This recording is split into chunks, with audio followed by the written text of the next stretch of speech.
வீட்டு வசதி வாரிய வீடு ஒதுக்கீடு முறைகேடு வழக்கில் அமைச்சர் ஐ பெரியசாமி விடுவிக்கப்பட்டதை எதிர்த்து மேல்முறையீடு செய்யாதது ஏன் என்று லஞ்ச ஒழிப்புத்துறைக்கு உயர்நீதிமன்றம் கேள்வி எழுப்பியிருக்கிறது. கூடுதல் விவரங்களை தருகிறார் செய்தியாளர் மதியழகன். வணக்கம் மதியழகன், இது குறித்தான விவரங்களை வழங்கலாம்.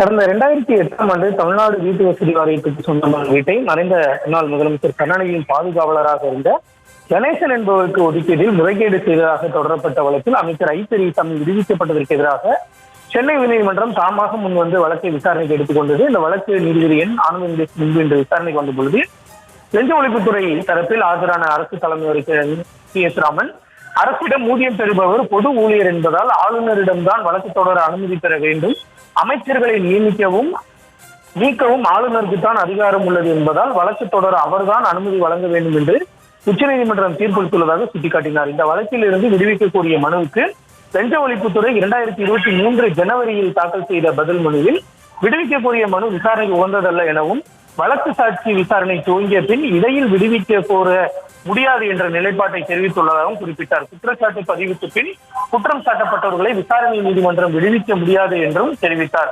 இதனையடுத்து நீதிபதி என் ஆனந்த் வெங்கடேஷ் முறையான அனுமதி பெறவில்லை என்றால் ஏன் முறையான அனுமதியை ஆளுநரிடம் பெறவில்லை என லஞ்ச ஒழிப்புத்துறைக்கு கேள்வி எழுப்பினார். இன்னும் காலம் தாழ்ந்து விடவில்லை, இனிமேலும் சென்று ஆளுநர் அனுமதி பெறலாம் என குறிப்பிட்ட நீதிபதி விடுவிப்பை எதிர்த்து ஏன் மேல்முறையீடு செய்யவில்லை, லஞ்ச ஒழிப்புத்துறையின் செயல்பாடின்மை காரணமாகவே தாமாக முன்வந்து இந்த வழக்கு விசாரணைக்கு எடுக்கப்பட்டதாக தெரிவித்தார்.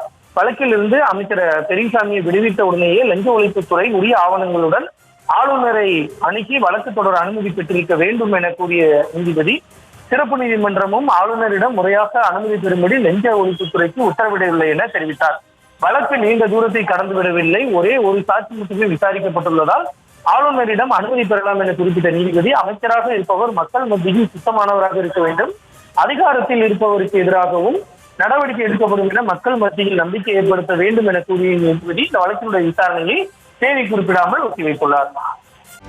செய்திகளை உடனுக்குடனும் துல்லியமாகவும் தெரிந்து கொள்ள சப்ஸ்கிரைப் பண்ணுங்க.